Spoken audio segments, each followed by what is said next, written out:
Bonjour et bienvenue au podcast Dans la tête avec Dominique.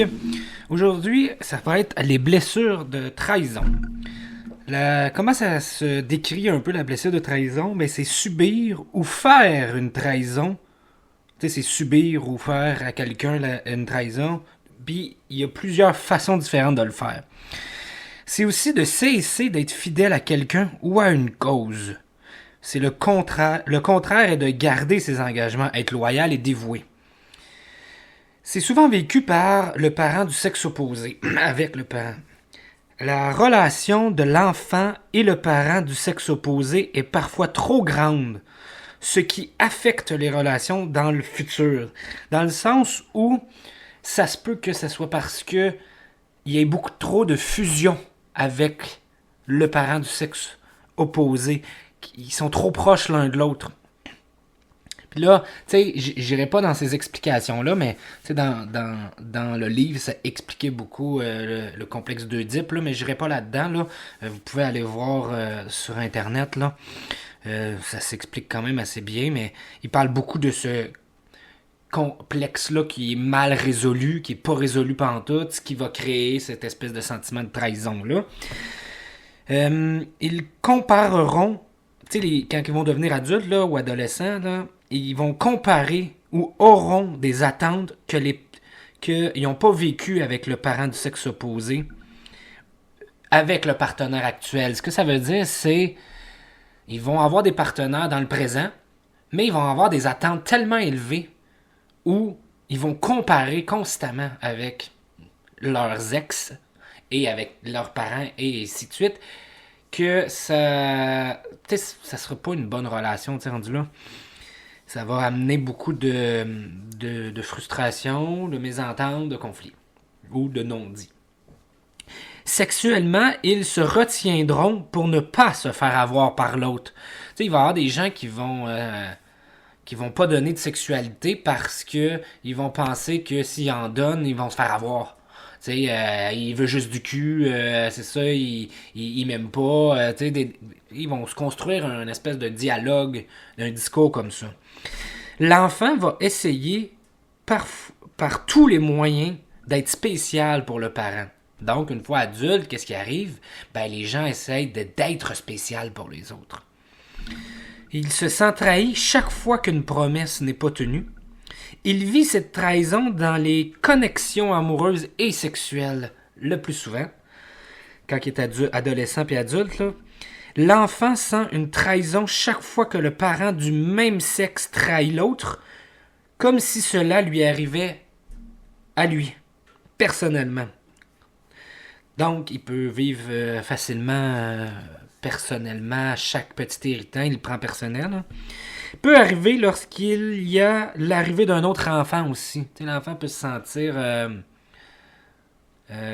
sentir trahi parce que le parent s'occupe plus de lui vu que l'autre enfant. Mais ça peut arriver aussi parce que l'enfant a besoin de plus d'attention. Tu sais. Fait qu'ici, la personne va créer le masque du contrôlant.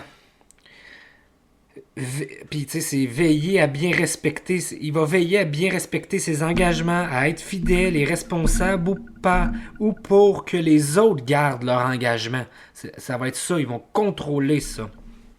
Tu sais, puis ces gens-là, on va les reconnaître beaucoup parce qu'ils ont un regard intense et séducteur. Lorsqu'ils regardent, ils ont le don de faire sentir à l'autre qu'ils sont spéciaux, qu'ils sont importants.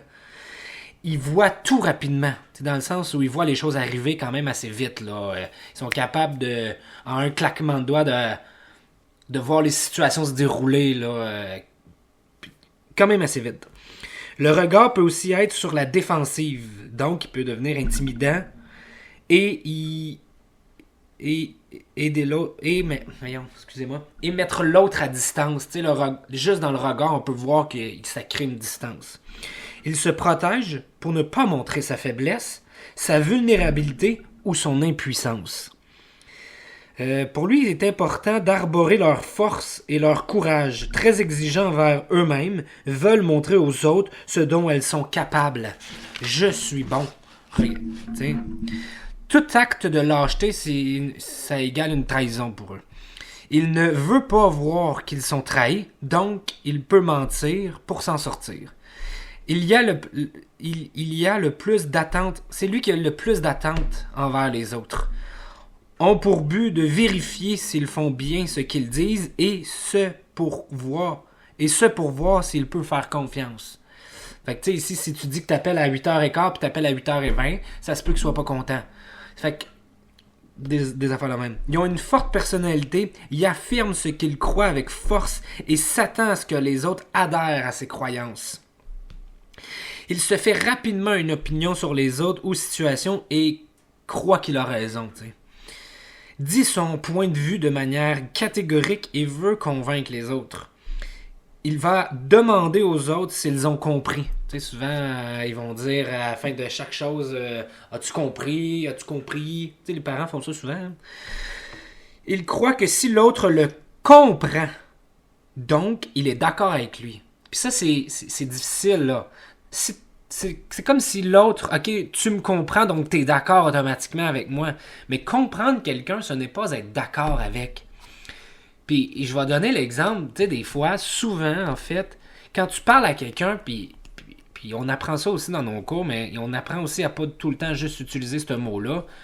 Ben, puis surtout quand tu es très conscient de toi-même, puis que tu parles à quelqu'un, puis que cette personne-là te dit « je comprends », puis elle te le dit à chaque fois que tu dis de quoi. Tu te sens pas tant compris dans ce temps-là. Parce que c'est comme si la personne avait rien d'autre à rajouter. C'est pas quoi dire d'autre. C'est pas quoi... Tu sais, il y a comme pas de conversation.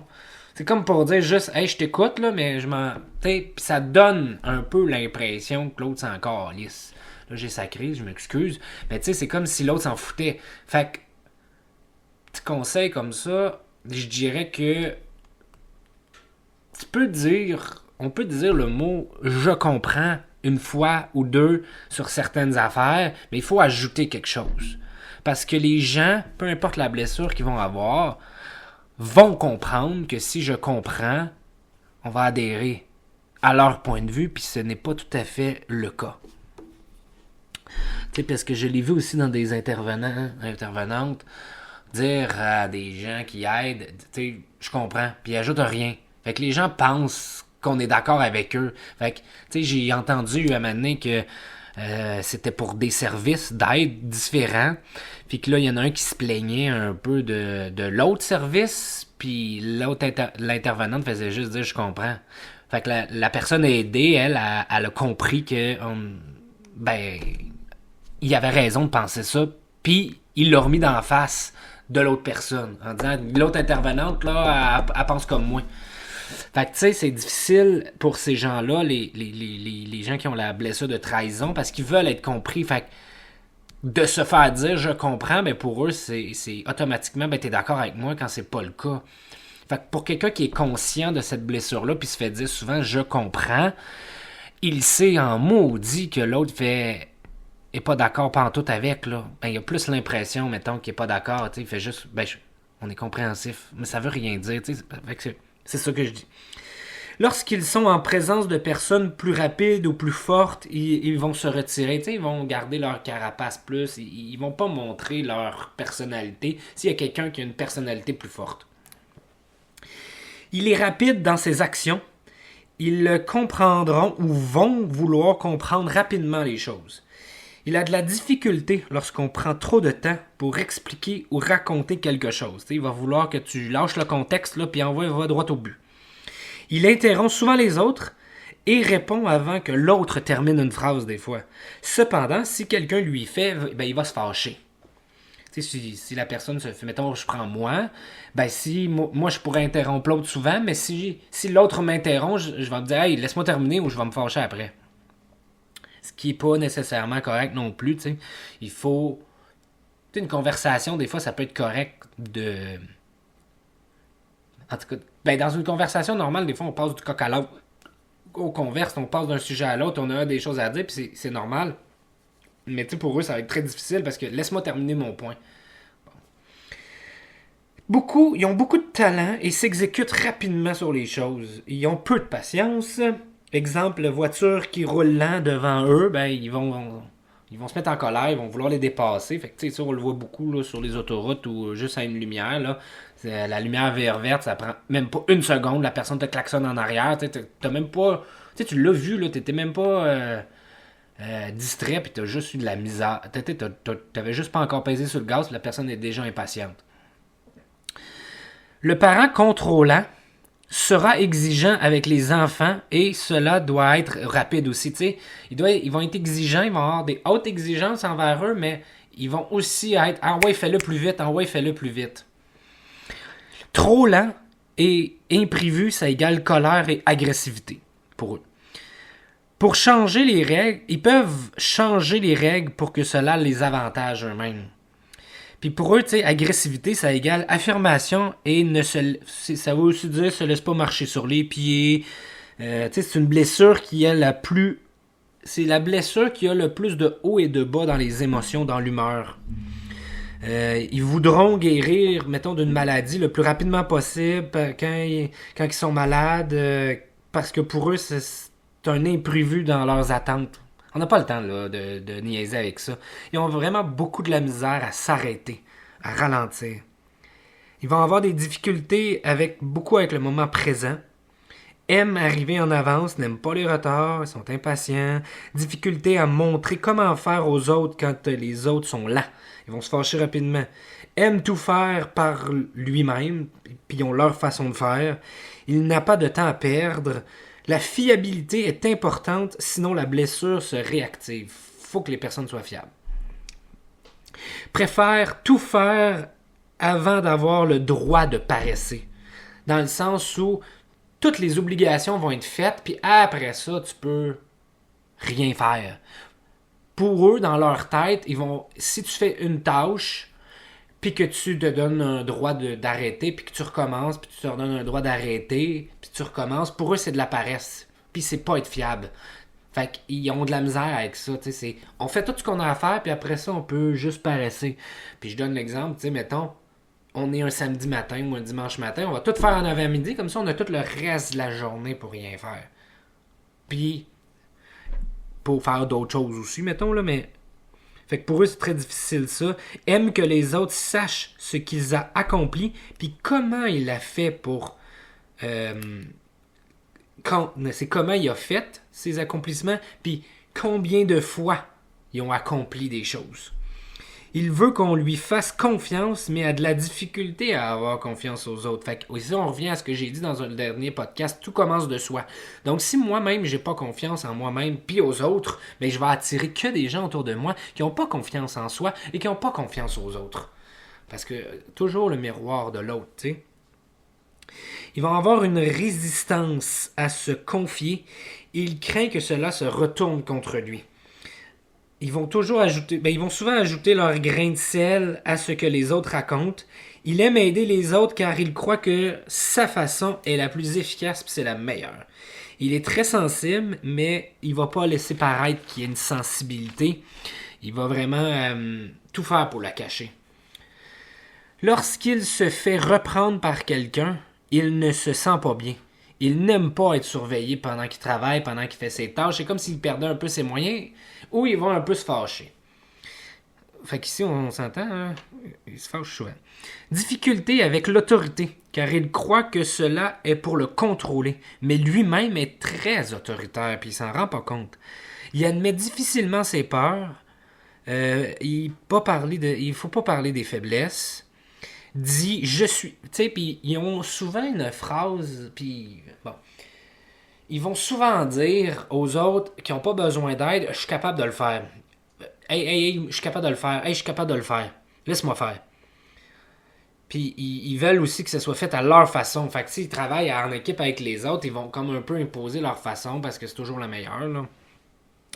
Puis, tu sais, dans tout ce qu'il va faire, il veut être reconnu, il veut être félicité, puis il veut être remarqué. Fait que s'il n'y a pas de reconnaissance, ben, tu sais, ça va pas bien. Ils vont avoir du ressentiment. Il dit être prêt à toute éventualité. Fait que peu importe ce qui va arriver, ils sont prêts. Parce qu'ils aiment le contrôle quand même. Il n'aime pas que les autres changent d'idée, mais il s'en rend pas compte, mais lui, il change souvent d'idée. Fait que quand les autres personnes vont changer d'idée pour un plan ou quelque chose, ils vont un peu se fâcher, ils seront pas contents, ils vont se plaindre un peu. Mais quand c'est eux qui changent d'idée, ils vont pas comprendre pourquoi les autres sont pas contents. T'sais, ils vont dire, voyons, on peut bien changer d'idée, c'est pas grave.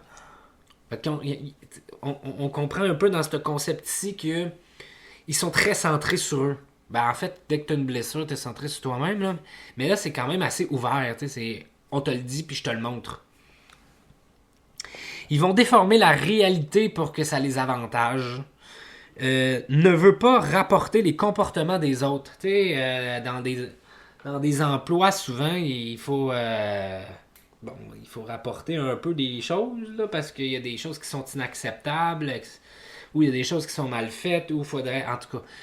Mais eux, ils le feront pas. Parce que pour eux, ça va être une trahison. Puis s'ils se font reporter eux autres quelque chose, ils vont très mal le vivre. Puis ils voudront probablement, ils vont travailler à reculons par la suite dans cet emploi. Pour eux, la réputation est très importante, donc ils peuvent mentir pour la maintenir. Ils vont aimer apprendre plusieurs choses différentes parce que ben c'est ça, ils veulent être autonomes, ils veulent pas dépendre de quelqu'un. Ils veulent être. Ben, en fait, c'est pas qu'ils veulent pas dépendre de quelqu'un, c'est qu'ils veulent être capables de le faire. Il faut qu'ils soient capables de montrer aux autres, regarde ce que j'ai fait. Ils ont peur de l'engagement. Parce que, dans le fond, pour eux, s'engager à quelque chose, ça l'égale la peur de se désengager. Parce que eux autres, ils ont une parole, puis ils vont respecter leur parole jusqu'au bout. Donc, ils ne feront pas de promesses, ils ne feront pas d'engagement. Puis ça peut être la même chose en relation. Ils ont tellement peur d'un désengagement dans leur relation qu'ils ne s'engageront pas. Pour eux, là, pas respecter la parole là, que les autres ont ou pas soi-même respecter sa parole, c'est une trahison. Euh, Ils vont préférer avoir des amis plutôt que de l'amour. Parce que c'est tellement plus facile gérer des amis. Parce qu'il n'y a pas d'attachement tant que ça. Il n'y a pas d'amour. Il n'y a pas de... Tu sais, des amis, logiquement, tu sais, pour plein de monde, des amis, c'est plus facile à garder à distance parce que c'est proche de nous, oui, mais ils ont une vie, ils ont leur propre amour, fait qu'ils peuvent nous, tu sais, ils peuvent nous foutre la paix pendant un bout de temps. Tandis que quand tu es en amour, tu partages beaucoup de choses avec l'autre. Tu es souvent avec, puis tu partages souvent un quotidien. Fait que tu sais, puis il y a beaucoup d'attention à donner, etc. Fait que souvent, ça va être plus facile d'avoir plein d'amis que d'être dans une relation amoureuse. Mais tu sais, on peut être dans une relation amoureuse et avoir plein d'amis. Tu sais, ça veut pas dire. Moi, je connais quelqu'un qui a choisi d'être célibataire, puis c'est un choix personnel. On n'était pas rentré dans la discussion, mais ça fait quand même presque 10 ans que cette personne ne veut pas être en couple. Tandis que j'entends des gens dire, mettons, ah, moi je suis une célibataire ou un célibataire endurci, mais ils ont plein d'amis.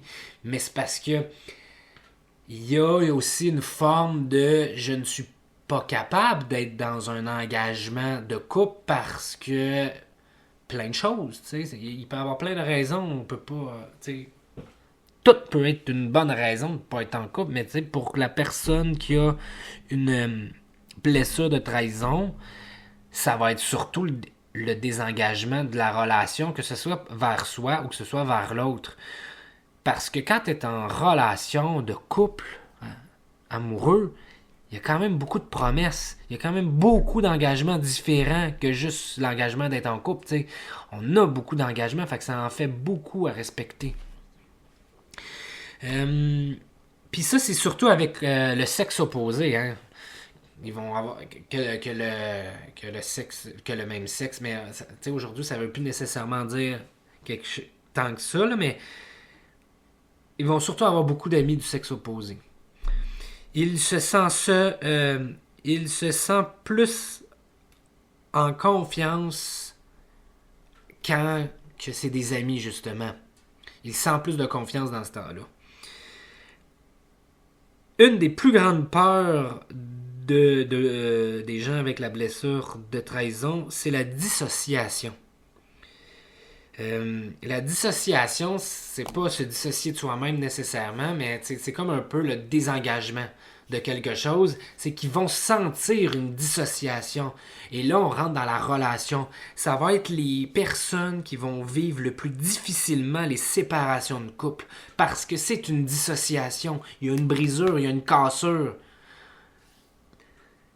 Donc, ils vont vivre lourdement. Puis comme on disait tantôt, c'est eux qui vivent le plus le haut et le bas dans l'humeur.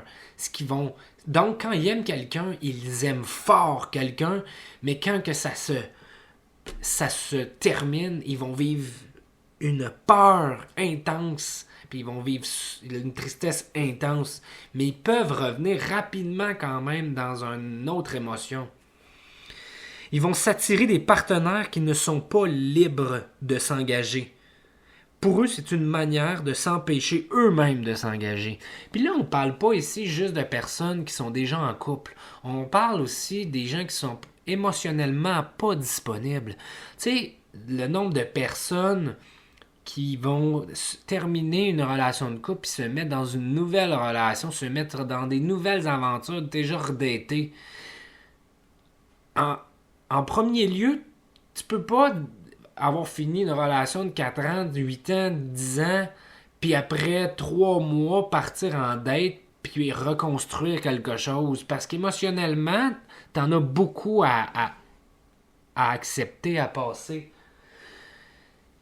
Mais ça peut être exact. Ça aussi, tu sais, 2 personnes qui ont terminé leur couple, puis qui se mettent ensemble, pas nécessairement si rapidement que ça, mais qu'il y a encore du travail à faire sur le deuil de la relation, sur le guérir des blessures de cette relation, ou de se pardonner des choses.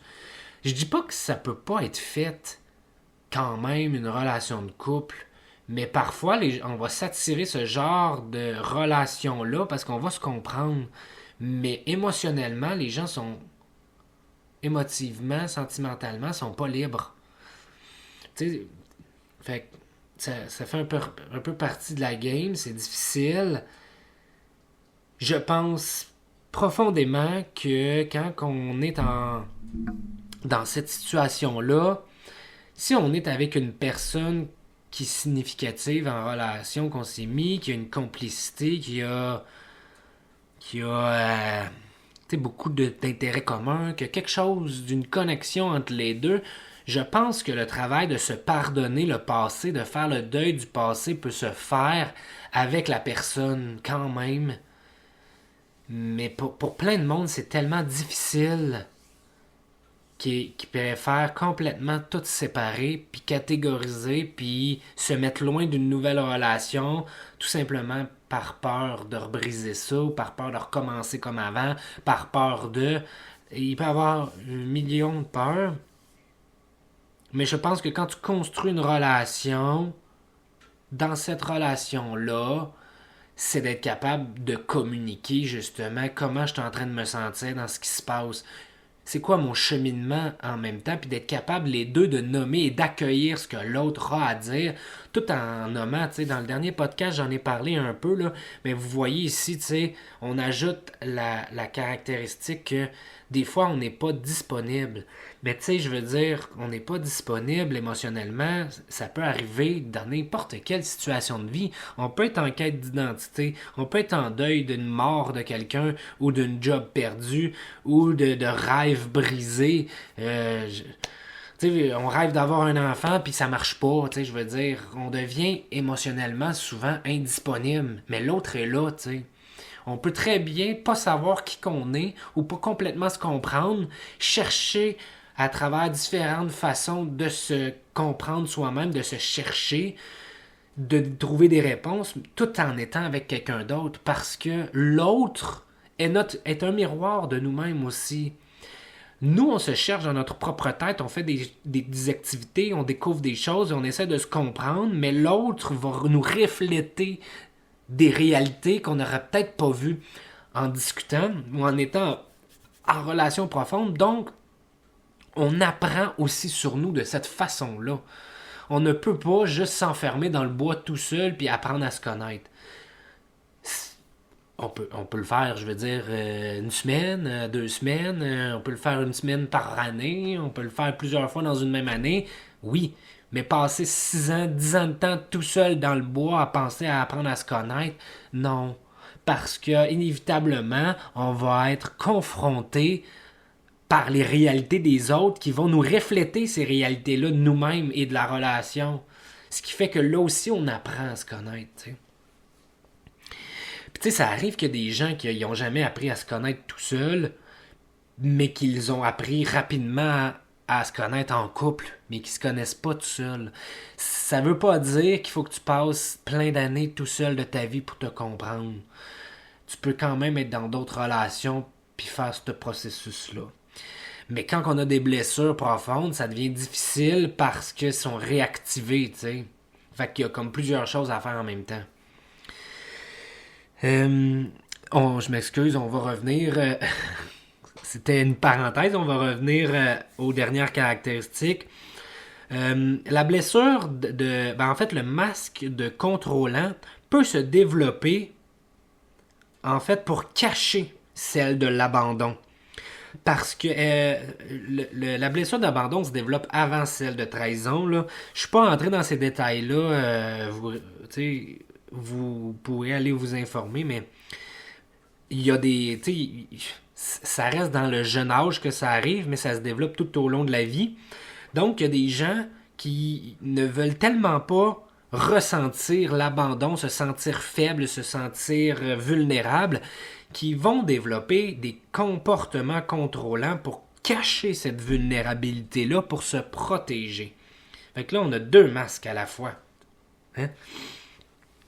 Ils vont avoir des difficultés à faire des choix qui risquent de lui faire perdre quelque chose. Parce que il veut rien perdre. Il faut tout le temps qu'il gagne quelque chose. Fait que de faire des choix où il va perdre de quoi, c'est difficile.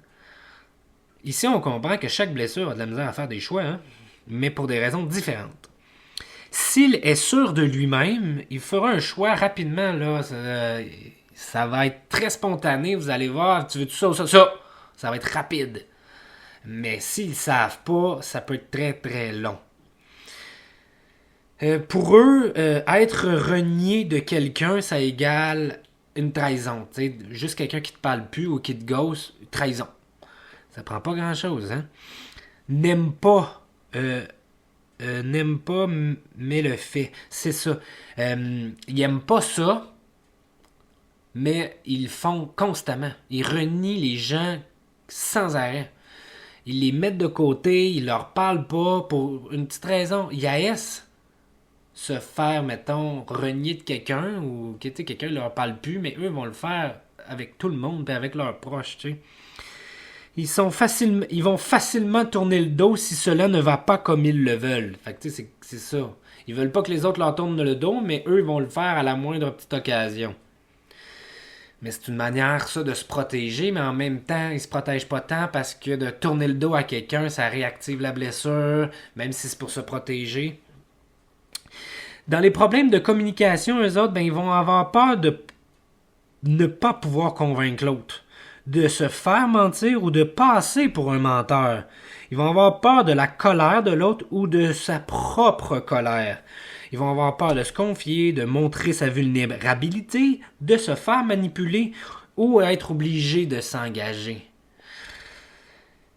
Et puis les autres, ils vont être des gens qui sont portés à manger rapidement, donc à pas avoir le... parce qu'ils n'ont pas le temps. Puis tu sais, manger, c'est pas tant important pour eux, c'est comme une perte de temps. Si on revient un peu à communiquer, tu sais, il y a des gens qui vont dire, tu sais, pour l'obliger à s'engager, tu sais, ils vont dire souvent, je veux que ça vienne de moi. Je veux que ça soit moi qui décide. Fait que si je me sens obligé de venir te voir, si je me sens obligé ben, je serais pas bien là-dedans. Ce qui est difficile, très très difficile, parce que c'est un peu ça, avoir des relations. Tu sais, quand tu veux maintenir une relation amitié ou de couple, il faut des fois se sentir obligé, tu sais. Parce que c'est complexe, les relations, c'est difficile, mais il reste que c'est ce que tout le monde veut, tu sais, au plus profond d'eux. Tout le monde veut être en relation. L'être humain veut être en relation. Mais nos blessures nous empêchent souvent d'être à l'écoute de soi ou être à l'écoute de l'autre. Fait qu'on prend beaucoup de stratégies pour ne pas souffrir, mettons, mais aucune stratégie pour être réellement heureux. Fait que c'est. Je termine sur une note un peu triste, là, mais tu sais, c'est. Ça demande. Être en relation, ça demande beaucoup de soi. Puis c'est quand même difficile. Même si on est bien avec soi-même, il peut arriver que des fois qu'on soit tellement bien avec soi-même seul qu'on s'engagera pas avec les autres. Mais en tout cas, ça c'est une autre histoire, hein, quand même. Ça. Parce qu'il peut. J'ai lu un autre livre qui est intéressant, puis je termine là-dessus, puis ça fait un peu un lien avec ça, tu sais. C'est qu'on va s'attirer un peu ce sur quoi on pense. T'sais. Fait que si on pense que, on reprend ici la blessure de trahison, si on pense que les gens sont pas de confiance, ben on va attirer que des gens de pas de confiance. Fait qu'ici, si on n'est pas en paix avec son cœur, avec soi-même, ben on va attirer autour de nous que des gens qui sont pas en paix avec soi-même. Fait qu'on va perpétuellement répéter le même pattern. Même si les relations ils ont une différence, même si les gens sont différents, on va répéter à peu près la même chose. Fait que c'est important d'être en paix avec soi-même, d'en arriver à l'être, à se comprendre. On peut le faire une partie tout seul, mais il y a une bonne partie qui va se faire parce que tu es en relation avec l'autre, tu sais. Donc, c'est sur ce que je conclus. Le prochain sera sur la blessure d'injustice. Au revoir.